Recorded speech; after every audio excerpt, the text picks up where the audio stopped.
Okay, so hello and welcome to the Creative Experience. Today our guest is going to be Tim, other known as Chef T. Yeah, that's me. So tell us a little bit about yourself and what you're going to be cooking for us today. My name is Timothy Stewart Kent II. I have the whitest name possible. From Houston, Texas. Yeah, where we are right now. Yeah, where we are right now, Third Ward. I tried to go to college for a couple years, flunked out. My uncle told me to be a chef, and I've been doing that for like the past 3 years, and I've been loving it. Okay. Yeah. So what are we doing here today on the Creative Experience? We are going to make a classic French omelet. Okay. Yeah. So let's get into it.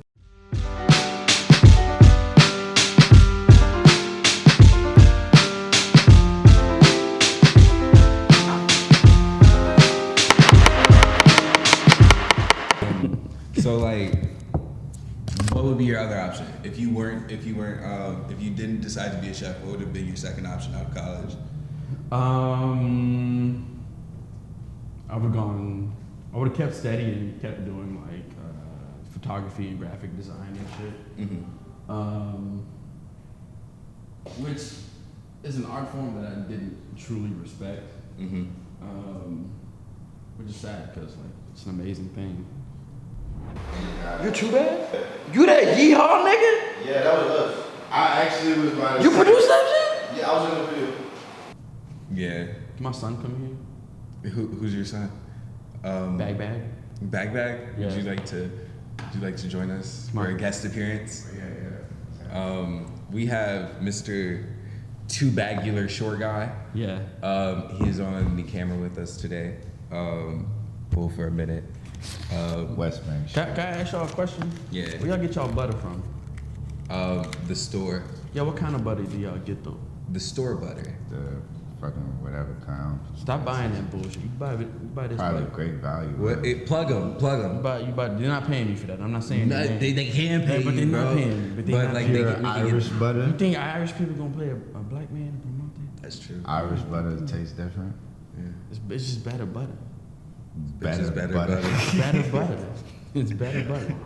Okay, so why is that your butter of choice? Most butter you buy is like maybe like 10% actually butter, and like That's 90% water. Yeah. So they cutting that shit. Yeah.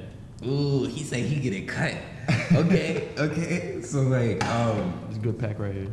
do you feel like when you cook, like it's therapeutic for you? Like you're like, cause it's like whatever. Like I'm asking everybody, like the artists, like the other artists that I have on this show. I'm like, is your like medium therapeutic to you? Does it help you get through like your day to day? How does cooking help you? It's only therapeutic when I'm not doing like 500 or 800 covers a night. Because at that point, your mind's just like go, Yeah. go, right? You don't have time to ask questions like if whoever's doing expo is like, yo, I need 8 Reuben sandwiches. You don't sit there and go, I don't see a ticket for 8 fucking Reuben sandwiches. You just make 8 Reuben sandwiches, and if they don't need it, then you know it is what it is. No, exactly. But when it's slow, you know what I mean? When it's things like this and you're not getting interviewed by Steven, you got time to think and think about bills and all your issues. You know, did you pull out or not? Yeah. Did you pull out? Yeah, things like that. Exactly. Looks like some damn good butter.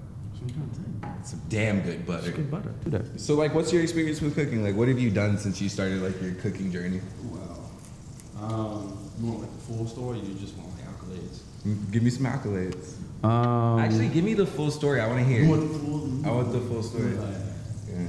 So it started immediately after I dropped out of school. My uncle moved out to New Orleans, and he told me to help him move in.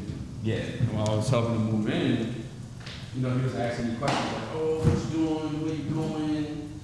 You know, what are your plans in life and shit like that?" And at the time, I was like 19, 20, right? And so I gave him the typical 19-year-old nigga answer, which was, "Oh man, you know, I'm just chilling." And my uncle being a grown man with his shit together and a family and a wife and shit, he was like, what the fuck is just chilling? Right? And I kind of had a moment where I was just like, damn, what the fuck is chilling? Yeah.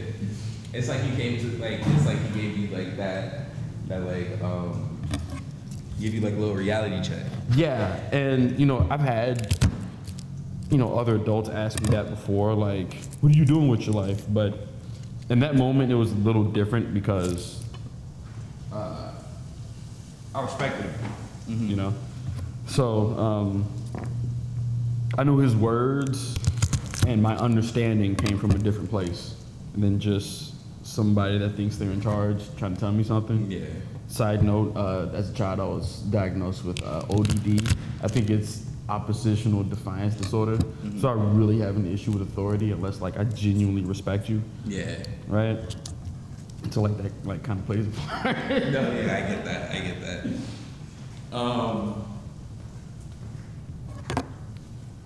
Yeah, and so he asked me what I was doing with my life, and you know, dumbass 19-year-old answer, just chilling. He was like, "What the fuck does that mean?" And then a couple days later, yeah, it's probably not cool. A couple days later, he was like, "Look, it's obvious you're not happy in school. You're not gonna stay in school. You need to do something with your life in your hands because you're gonna be a grown man. Exactly. So you can't just sit around dicking around all day.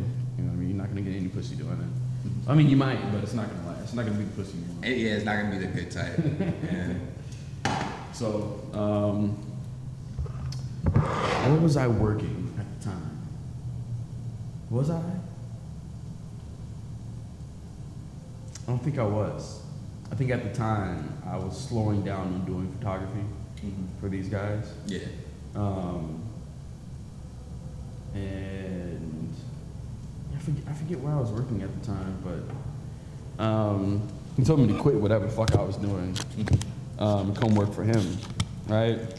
So I know he's a chef, and so immediately I thought, yeah, I'm about to be a chef, right? I'm about to be cooking with my uncle, keeping it in the family, right? That's not what happened. What happened was he brought me on to his workplace. He was the executive chef at Turo Infirmary. And for 9 excruciating months, I was a dishwasher.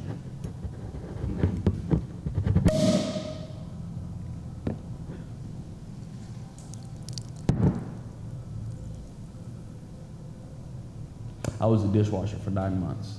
Were you cooking before you like actually like took the leap and was like, I'm gonna like get into the business and try to become a chef?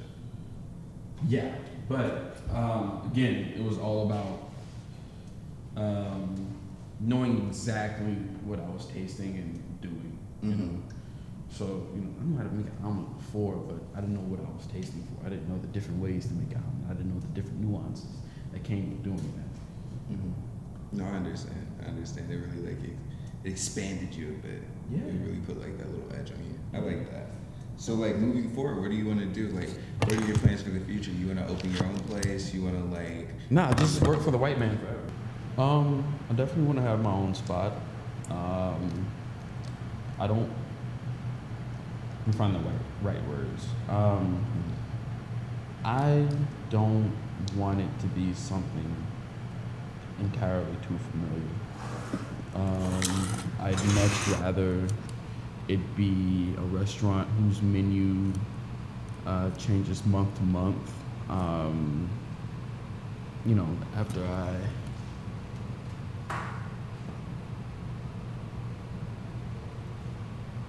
do some traveling, gain some inspiration from different places that I've been to, study, different cultures and stuff like that. I definitely don't want it to be, just, oh, we do, chicken and waffles and shrimp and grits. That, like, I can do that, but, like, it's kind of played out. Everybody does that, I think. When it comes to eating, the human experience has moved well beyond Just things that are too simple and familiar. Like we have access to like shit ton of resources, shit ton of ingredients, spices, meats. You know, let's do something different. Let's have some fun. Let's get creative. Let's have an experience. You know, let's. A creative experience. Bro, I was like, that's what he got. You remember that episode of Family Guy when he was like watching Superman 4? Bro, no. He's like, oh, you said the name. But yeah, we have shrimp. We're gonna put shrimp. It's gonna be an omelet. Mm-hmm. So like, being a chef, pre and post COVID. Shift wasn't that bad. I saw a lot of people lose their jobs and never come back from it. I saw a lot of people start their own businesses, and I've seen half of them fail and half of them do extremely well. I think COVID really just fucked everybody up, you know, and this I can't give you one clear answer on that because everybody just had like drastically different experiences dealing with it.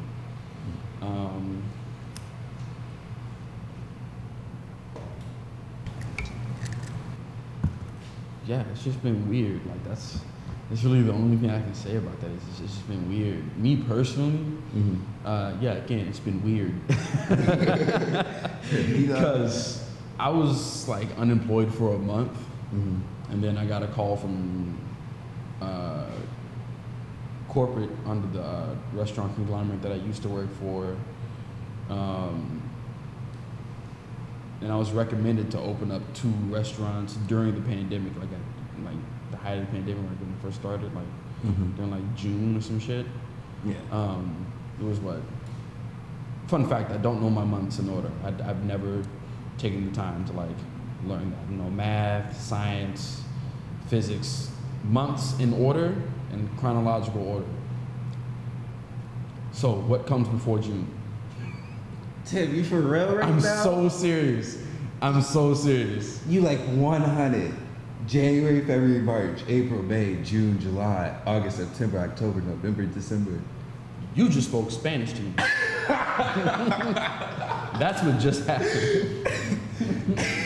Bro, he does not know his months, like in order. What do you mean? He does not know. He doesn't. He's like, no, there's the. Like, what do you mean? Like, There's no way he exactly just said what I that. said. Yeah. Like, Say them. Say them. I can't. Say what you think it is. I don't want to sound stupid.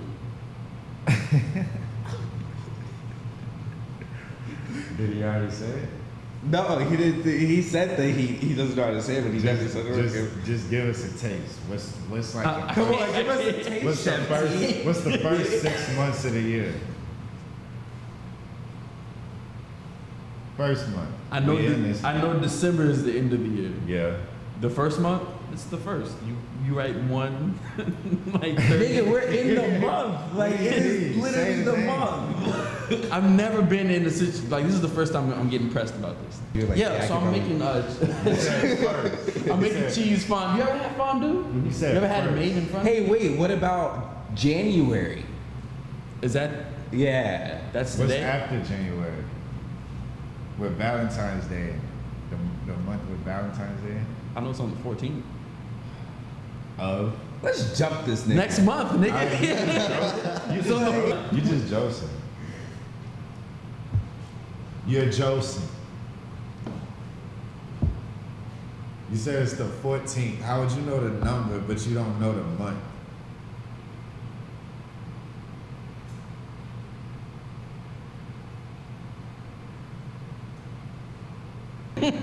Progressing from that, how do you think that not knowing the months of the year has affected your year so far and your timing and scheduling?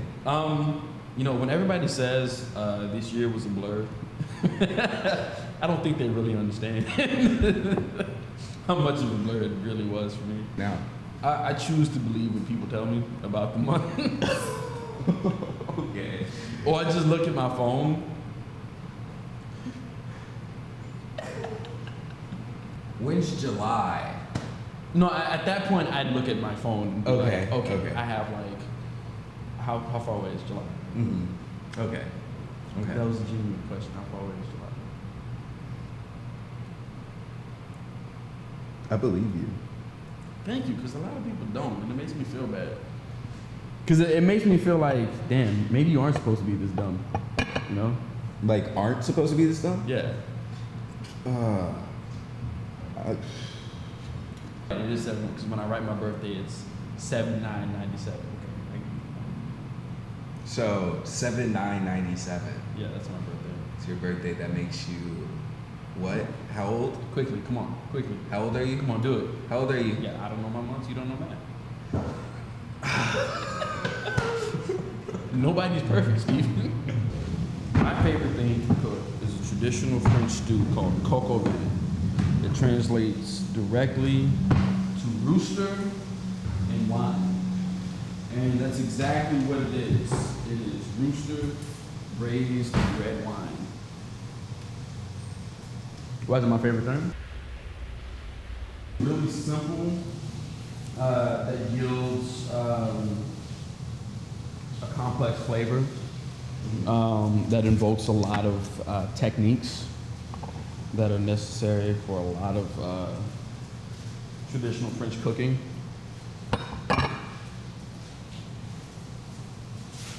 And it just tastes good.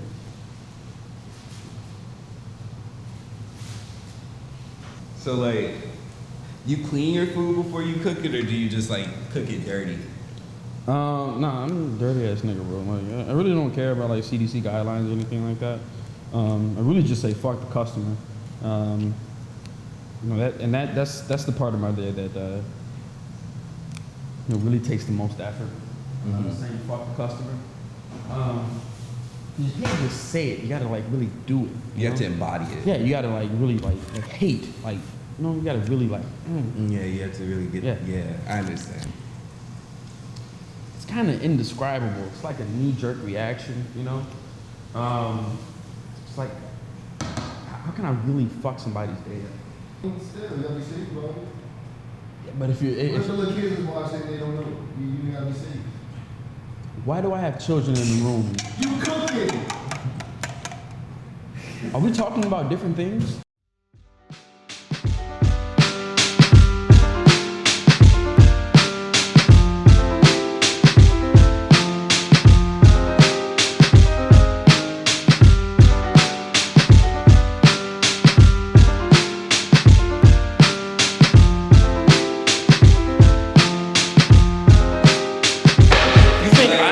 Try this, 'cause I want to redo it. Let me try this. I want to redo it. We're now tasting the omelet that was just made on the Creative Experience. I don't know how to cut. Let's put it on it. Is this a Creative Experience omelet? Mm-hmm. You know, like boss.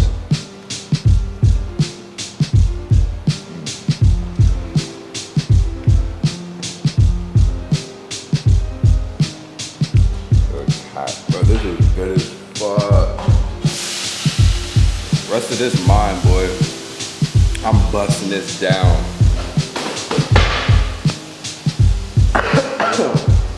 Yes. I want to get another bite. Give me a second. So we have made the omelet on the Creative Experience with Chef T. 10 out of 10 omelet. Definitely would recommend to a friend. I'm gonna eat the fuck out of this and not share with anybody else because there's one omelet right And here. I'm gonna get my gun. And I'm just gonna eat all of it. So thank you guys for coming to watch the Creative Experience, our first cooking show. It was such a great experience.